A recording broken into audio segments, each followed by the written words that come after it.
मुअज़्ज़िज़ दोस्तों, मैं हूं माजिद मलिक और आप तमाम देखने और सुनने वालों को अस्सलाम वालेकुम। प्यारे साथियों, क्या आप जानते हैं कि हर सेकंड में 10,000 हवाई जहाज आसमान में परवाज कर रहे होते हैं। Air traffic controller website live plane tracker पर देखा जाए तो पूरी दुनिया का नक्शा हवाई जहाजों से भरपूर नजर आता है।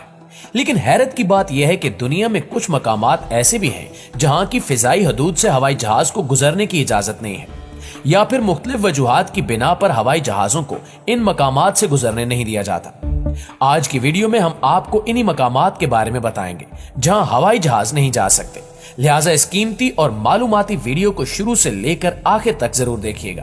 तो आइए चलकर मौजू का बाकायदा आगाज करते हैं। नाज़रीन ग्रामी, सबसे पहले बात करते हैं टिबेटन प्लाटियो की। दुनिया में शायद ही कोई एरिया इतना बड़ा होगा जिसको पायलट्स अवॉइड करते हैं। टिबेटन प्लाटियो 25 लाख स्क्वायर किलोमीटर के रकबे पर फैला हुआ है, जिसको टोटल 9 ममालिक शेयर करते हैं। जियोग्राफिकली ये एरिया हवाई जहाजों के लिए इंतहाई अहम रूट है, जो चाइना को यूरोप और मिडल ईस्ट से बराह रास्त मिलाता है। लाइव प्लेन ट्रैकर में भी देखा जा सकता है कि हवाई जहाज इस पूरे एरिया को बाईपास कर रहे हैं। इसकी सबसे बड़ी वजह यहाँ पाए जाने वाले ऊंचे तरीन पहाड़ी सिलसिले हैं, जो चाइना से शुरू होकर नेपाल और भूटान से होते हुए अफगानिस्तान में जाकर खत्म होते हैं। यहाँ पहाड़ों की ऊंचाई तकरीबन 14,000 फीट है और कमर्शियल हवाई जहाज 35,000 फीट पर परवाज करते हैं। वैसे तो हवाई जहाज इन पहाड़ों से काफी ऊंची परवाज करते हैं, लेकिन इमरजेंसी सूरत में, मसलन केबिन में से प्रेशर लीक हो जाना या इंजन का किसी भी वजह से फेल हो जाना, ऐसी सूरत में ऑक्सीजन मास्क ऑटोमेटिकली गिर जाते हैं और अब पायलट के पास सिर्फ और सिर्फ 20 मिनट होते हैं। पायलट को 20 मिनट के अंदर अंदर हवाई जहाज को 35,000 फुट की बुलंदी से 10,000 फुट की बुलंदी पर लाना होता है। चूंकि टिबेटन प्लाटियो की ऊंचाई 14,000 फीट है, इस वजह से यहाँ ऐसा करना पायलट के लिए नामुमकिन हो जाता है। सिर्फ ऊंचे पहाड़ी टिबेटन प्लाटियो को अवॉइड करने की वजह नहीं है, दरअसल यहाँ पर हवाई जहाज को अनोखी डिस्टर्बेंस का सामना भी करना पड़ता है, क्योंकि यहाँ मौजूद ऊंचे तरीन पहाड़ों से हवा टकराकर ऊपर की तरफ उठती है और उसका प्रेशर भी बहुत ज्यादा होता है, इतना ज्यादा कि ये प्रेशर प्लेन के बैलेंस को डिस्टर्ब कर सकता है और प्लेन क्रैश होने का खतरा बढ़ जाता है।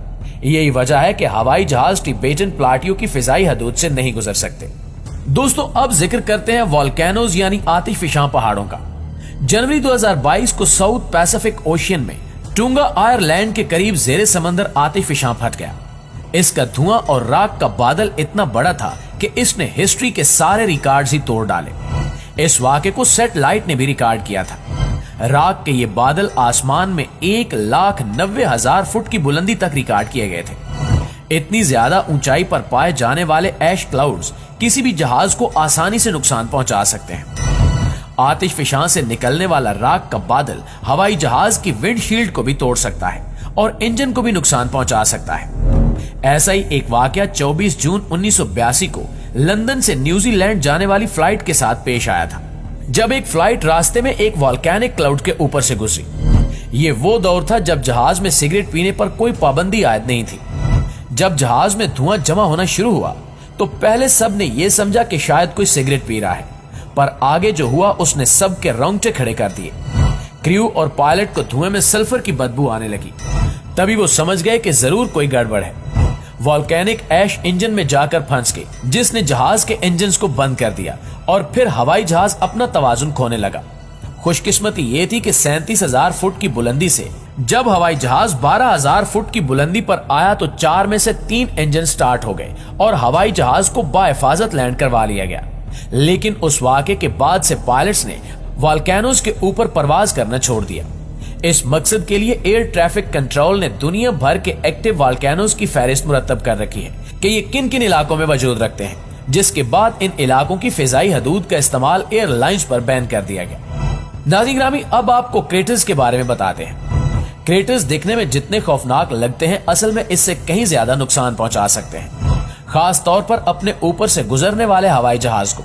क्रेटर्स आतिशफिशां की मानंद जमीनी टुकड़े को कहते हैं, जो अपने अंदर वेलोसिटी और कशिश शकल की बड़ी मिकदार छुपाए रखते हैं और किसी भी ऑब्जेक्ट को अपने अंदर खींचने की सलाहियत रखते हैं। दुनिया भर में तकरीबन 170 स्ट्राइड इम्पैक्ट क्रैटर्स हैं, जबकि कई माइनिंग कंपनीज की तरफ से भी बनाए गए हैं। वैसे तो हाई स्पीड पर ये क्रेटर्स हवाई जहाज को कोई नुकसान नहीं पहुंचा सकते, लेकिन लो स्पीड पर इनके ऊपर से गुजरना किसी भी हवाई जहाज के लिए खतरे से खाली नहीं होता। क्योंकि क्रेटर्स हवाई जहाज या हेलीकॉप्टर को अपने अंदर खींच सकते हैं। असल में क्रेटर जितना ज्यादा गहरा होगा उसका बॉटम उतना ही ज्यादा गर्म होगा। क्रेटर के बॉटम से गर्म हवा ऊपर की तरफ ट्रेवल करती है और बाहर की ठंडी हवा क्रेटर के अंदर जाती है। गर्म और ठंडी हवा के इस तबादले से क्रेटर के अंदर वॉर्टेक्स इफेक्ट पैदा होता है और इसमें खींचने की ताकत पैदा हो जाती है, जबकि क्रेटर के बाहर गैर मामूली टर्बुलेंस पैदा होती है। यही वजह है कि पायलट्स क्रेटर्स को देखते ही अपना रास्ता बदल लेते हैं। दोस्तों, अब जिक्र करते हैं नॉर्थ कोरिया का। नॉर्थ कोरिया वो मुल्क है जिसकी एयर स्पेस सबसे खतरनाक समझी जाती है, क्योंकि यहाँ नॉर्थ कोरियन मिलिट्री बगैर बताए कभी भी कहीं भी मिसाइल लॉन्च कर देती है। न सिर्फ नॉर्थ कोरिया बल्कि चाइना से मुत्तसिल समंदर में भी अक्सर मिसाइल फायर होते रहते हैं। आमतौर पर ऐसी सूरत हाल में कई दिनों पहले अनाउंसमेंट की जाती है और फायर करने से पहले उन तमाम हवाई जहाजों से रेडियो राब्ता करके उनको आगाह किया जाता है जो कि एयर स्पेस में करीब करीब होते हैं। यही वजह है कि कमर्शियल फ्लाइट जिन्हें सिर्फ नॉर्थ कोरिया को क्रॉस करना होता है वो इसको बाईपास करते हुए गुजरती हैं ताकि कोई नुकसान ना हो। उर्दू खबर के मुअज़्ज़िज़ दोस्तों, अब चलते हैं सऊदी अरब। सऊदी अरब का मुकद्दस शहर मक्का दुनिया भर के मुसलमानों की बहुत अहम इबादतगाह है। ऐसा माना जाता है कि मस्जिद हरम दुनिया के सेंटर ऑफ ग्रेविटी के ऊपर बनी है। इसी वजह से ना ही इसके ऊपर से कोई हवाई जहाज परवाज कर सकता है और ना ही परिंदा। पर असल में ऐसी बातों में कोई हकीकत नहीं है। मस्जिद हराम के ऊपर से हवाई जहाज इस वजह से नहीं गुजरते क्योंकि सऊदी गवर्नमेंट ने इसको नो फ्लाई जोन डिक्लेयर कर रखा है। ऐसा करने की दो वजूहत हैं। Number 1, security. मक्का में हर वक्त लाखों मुसलमान मौजूद रहते हैं। अगर यहाँ कोई भी नाखुशगवार वाकया हुआ तो काफी ज्यादा जानी नुकसान हो सकता है। Number 2, location. जबकि दूसरी वजह मक्का की लोकेशन है। मक्का एक ऐसी जगह पर है जिसके चारों तरफ पहाड़ मौजूद हैं। अगर इसके ऊपर से हवाई जहाज गुजरा तो इंजन के शोर की वजह से आवाज 3 गुना बढ़ जाएगी, जो कि हाजियों और उम्रा ज़ायरीन को डिस्टर्ब कर सकती है। यही वजह है कि मक्का में कोई एयरपोर्ट भी नहीं है। नाज़रीन गिरामी, अब बात करते हैं एरिया 51 की। यूएसए की रियासत न्यूवाडा में 7,500 स्क्वायर किलोमीटर पर फैला हुआ ये एरिया यूएसए की एयरफोर्स की टॉप सीक्रेट बेस का हिस्सा है, जिसको एरिया 51 कहा जाता है। एरिया 51 हमेशा से ही मशकूक सरगर्मियों की वजह से सुर्खियों में रहता है, क्योंकि लोगों का मानना है कि यहाँ अमेरिकी आर्मी खुफिया तजुर्बात कर रही है। चारों तरफ पहाड़ों की आड़ में छुपी ये सीक्रेट बेस वैसे तो ग्राउंड लेवल से नजर नहीं आती, लेकिन हवाई जहाज से एरिया 51 की बेस को आसानी से देखा जा सकता है। इसी चीज से बचने के लिए अमेरिकी हुक्काम ने पूरी बेस को नो फ्लाई जोन डिक्लेयर कर रखा है। अगर किसी हवाई जहाज ने इसके ऊपर से गुजरने की कोशिश की तो फौरन उसे अपना रास्ता बदलने का कहा जाएगा, और अगर पायलट इनकार करे तो अमेरिकी आर्मी या एयरफोर्स के पास इसे मार गिराने की अथॉरिटी मौजूद है। जी तो मुअज़्ज़िज़ दोस्तों, ये थी हमारी आज की वीडियो कैसी लगी कमेंट करके हमें जरूर बताइएगा। इंशाल्लाह आपसे मुलाकात होती है अगली वीडियो में। तब तक अपना और अपने प्यारों का ढेर सारा ख्याल रखिए। अल्लाह निगहबान।